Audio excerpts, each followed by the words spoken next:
Chapter 4 The Lady Anne. From the moment James Jr. boards the ship, any doubts he had about leaving Ireland quickly fade, for the ship carrying them to the New World is the Lady Anne. Coincidence? Perhaps. But for James Jr., it is a sign he is following the right path and his mother approves. With a steady wind, the crew guides the vessel through the Irish Sea for deeper waters, while those topside are greeted by the birthing of a new day. With wonder, they gaze upon the motionless, low-floating cotton, set softly aglow by the god rays, invoking a moment of zen shared by every soul topside. The Lady Anne, Irish Sea, westward bound, nearly an hour out to sea, just after dawn, Wednesday, August 11th, 1723. After witnessing the dramatic sunrise, Captain Wayne settles his family in below, while James Jr. and the children remain topside, watching the crew work the lines and pull the mainsail. A stiff gust blows from the stern as the giant sheet unfurls, and the Lady Anne thrusts forward, the inertia bringing all aboard to reach for the rails. For many of the passengers on deck, this is their first time witnessing a ship's crew at work, and a cheer rises as the mainsail pops into bloom. Staring into the wind with long faces, the four Albans gaze upon the Irish coast one last time as the Lady Anne chops through the mighty sea. James Jr. closes his eyes, letting the sprays of salt water baptize him, washing away tensions carried since the fire. Taking in a deep breath of the cool, salty air, a sense of rejuvenation washes over him, and he says, "As I stand here, I'm reminded of something." Sarcastically, William snaps, "Of what? That we're leaving our home and everything we know?" Through the corner of his eyes, James Jr. peers at him and says, "That's an interesting perspective, but no, that's no what I were thinking. In fact, the way I see it, we're no leaving a thing." James III groans. "How can that be true when we can't even see it anymore, and never will again?" William sniffs. "Nice try, Uncle James, but it's true. We're no leaving it all behind. We're taking it all with us. Right here," James Jr. says, pointing to his head. "And here," he adds, hand over his heart. Lizzie moans. "I'm sorry, Uncle James, but that doesn't make me feel any better." As she finishes her sentence, a huge spray of salt water pelts them all from head to toe, and Lizzie screams. Shaking off the water, her uncle says, "Bloody hell, that's cold! Whew! What say we go below and talk about it while we dry off and get warm?" "You can count me in," William hollers. "Aye, me too," says his little brother. With the Lady Anne rocking to and fro, and the top deck soaking wet, the landlubbers clumsily slip and stumble their way across the deck. Reaching the railings, they steady themselves and carefully climb below. Moments later, they are in their tiny dry berth, removing their wet clothes and drying off. As he sits drying his hair with a scarf, James Jr. revisits their conversation. "So, Lizzie, up top you were saying me words bring you no comfort." Patting her face dry, she murmurs, "Well, it's true." "So, tell me then, did it no make you feel better when Senior shared his stories?" Lizzie stops patting, and looking him softly in the eyes, declares, "I loved Grandpa's stories." "Well then, consider this. Were they no kept in his memories and in his heart?" he asks, gently tapping the side of her head and chest. "And those stories, shared from his lips to our ears, were just one of many gifts he gave us." As his words sink in, their eyes are not convinced. With animation, he spreads his hands wide and says, "Consider this. None of us have ever been to England, but every one of us feels like we have, 100 times or more. Am I right?" The two youngsters nod their heads wide-eyed, while William looks away, shutting him out. Junior takes note of his nephew's dismissive body language, but continues, asking, "And why is that?" "Because of Senior's stories," Lizzie proclaims. Emulating his father, Junior points a finger at her and replies, "Precisely! Through all them stories we heard since we were babes. And the lives we're living, they'll live on through our stories. And someday, this journey we be on will be a story you tell your children." "Just like Senior!" James the Third cheers. "Just like Senior," his uncle replies. Bitterly, William barks, "But he ain't here no more, is he?" Smiling warmly, his uncle retorts, "Only in our hearts, lad. Only in our hearts. And that's me point. We've heard those stories 1,000 times. And Senior took us there every time with his words, his antics, and funny faces. We know 'em all by heart, and now we can tell 'em too. And every time we do, we keep a part of those who came before us alive." Not satisfied, William groans, "I wish I could, but I can't. I can't because he always left parts out. How are we to keep 'em alive when so many parts are missing? Like what happened after they left the Shire. He never told the whole story. He always cut it off, saying he'd finish later, but he never did. Like he did on Christmas. He was supposed to finish the next day, but he didn't. And now he's gone. It's like he didn't want us to know." Junior and the youngsters drop their heads, not knowing what to say. They all know he is right. Senior is gone, and he is never coming back. With his eyes still down, Uncle James sits up and clears his throat. "You're right." The children's heads pop up, their eyes wide, fixed on their uncle. William snaps, "Right? About what exactly?" "There's something he didn't want you to know." "I knew it," William huffs. James the Third asks, "What do you mean?" "What he means, little brother, is there's something Senior didn't want us to know," William says before turning to his uncle. "Well, I can't just say it. I've to tell it." "Fine, tell it then," William barks. The youngsters softly chant, "Story, story." James Jr. chuckles and says, "Very well.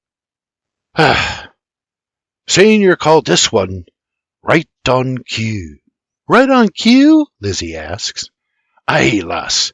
'Tis the part of the story he never told you. The part he were protecting you from." "Protect us?" William gasps. "Aye, until a time when you were older. And as it happens, it would appear that time has come. Now, I cannot tell it like he did, but I'll tell what I remember so you'll know what happened." "What happened? When?" William gasps. "Why, when they left the Shire, of course." Giving James Jr. their undivided attention, the children lean in, listening intently as he begins. "This is the part of the story Senior stopped telling when you children were born. There's a bit of nastiness involved, so he thought it better not to share with you young'uns. But you're all older now, so here's what I remember. After leaving the Shire, Senior and Grandma Ann headed west for Liverpool like they'd planned. Senior's granda, John Willamie, was good friends with the farmer by the name of Nibley, who lived just off the road to Liverpool, about halfway to the coast. His farm were near the River Turnet, just outside the market village of Leek in Staffordshire County, England. Now, if I remember right, their plan were to stop there and get some rest, and, if they were lucky, sell Lula to old man Nibley." "Lula?" Lizzie inquires. Before her uncle can answer, James the Third exclaims, "You remember? She were that old milking cow with the kicking problem."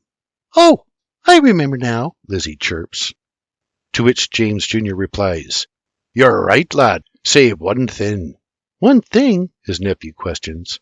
"Aye, the part you didn't know. Lula only kicked when you touched her arse." The children all laugh. "It were 1664, on the road to Liverpool one early summer morn in the darkness before dawn. Now Senior had travelled to Old Man Nibley's many times with his da, your great-granda, Robert, so he knew the road well. And although his previous trips had been by horse or wagon, the landmarks were no less recognizable. Now, he and me ma and Margaret had been walking all night, but travelling with Lula had slowed their pace. So even though they were exhausted, Senior knew they had to press on. For at the Nibleys he were certain they'd be greeted with a hot meal and offered a warm place to sleep. Glancing at his lovely Anne, Senior says, "I can see you're tired, but we've no much further to go. If we push on, we'll be to the Nibleys by late morn." Anne sighs, "But James, I'm so tired." "Trust me, love. When we get there, there'll be hot food and a comfy place to rest."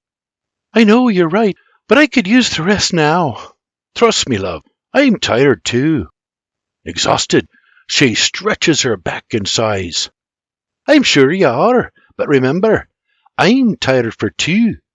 Biting his lip, he asks, "How are you holding up?"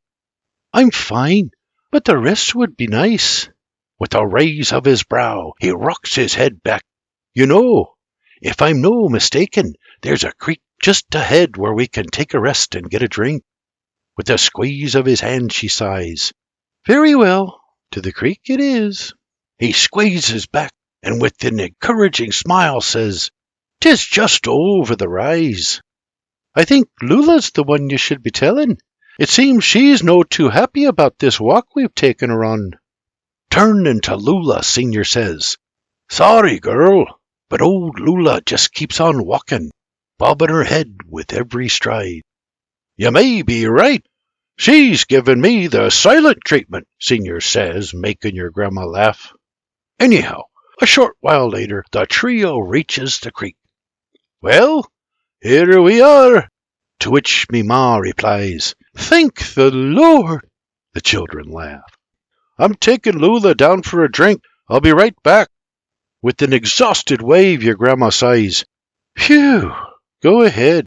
I'm plopping down here. Me feet are aching."